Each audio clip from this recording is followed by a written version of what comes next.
Hi everyone. A bit of an update really about the Pegasus powerbox. I've bought some Velcro and the other half kindly ordered it for me, and I've moved the powerbox on the mount now. Ideally it would be better on one of the dovetails, but if I swap scopes, which I probably will, it's just going to be a faff having to move it. I'll find somewhere else. I'll actually put it on the mount. It's not 100% ideal, but it's better. And plus, if I use the QHY8, I put some Velcro on the power box, so I can put it as like a power unit for that as well. That goes on, so that's that. Also, I went out and imaged the Pacman again. Focus was good, all looking good. I gave it a quick stretching in Photoshop just to have a look at it, and it was looking pretty promising.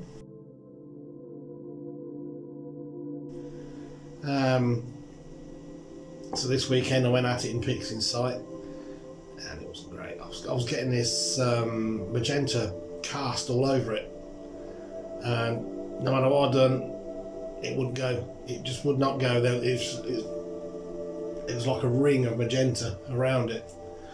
So I don't know whether it was a reflection on the optics or what. So it's a real pain. So the resulting image is better than the last ones. And they got stars this time, so they're not donuts, but still could be better. But then I'm still learning around this scope. I did move the back spacing back by half a turn on the Barda spacing unit, and that helped.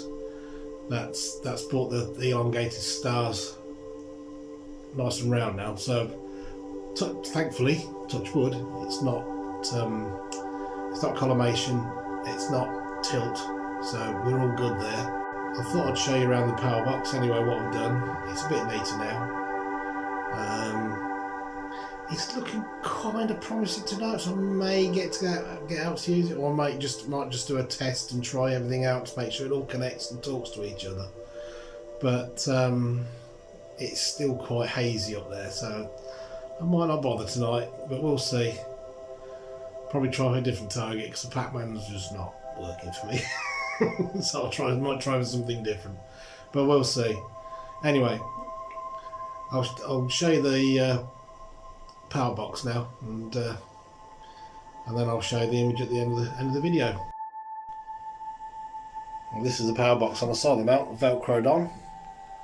I think it's a bit better now. You've got the dew sensor on the side, which again is held on by Velcro. So much better, much neater there.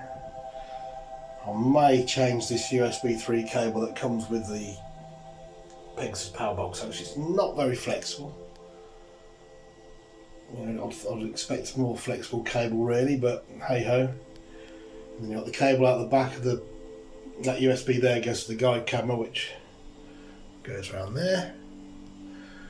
And then you've got the dew band on the ST80 that comes down and down there and in there. It already quite a short lead anyway.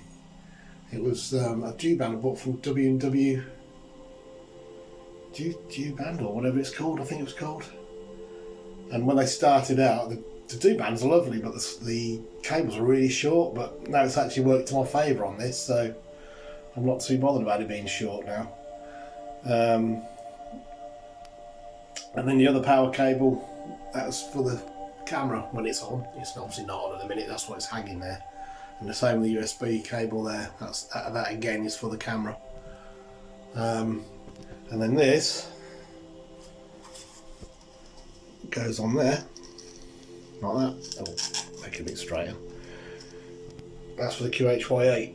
So the power cable that goes to the camera will go here, and then I'll have another lead that goes from there on the input. And then the leads out the end here. That's two leads that comes out of there.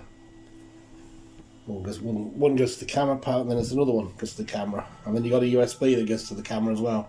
So there's actually three leads on it.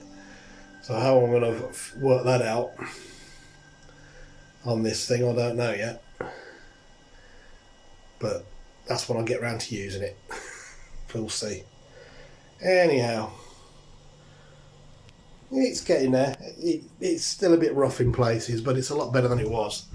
I just literally got it, velcroed it on just to use, so, but now it's a lot neater, so I'm quite happy with that.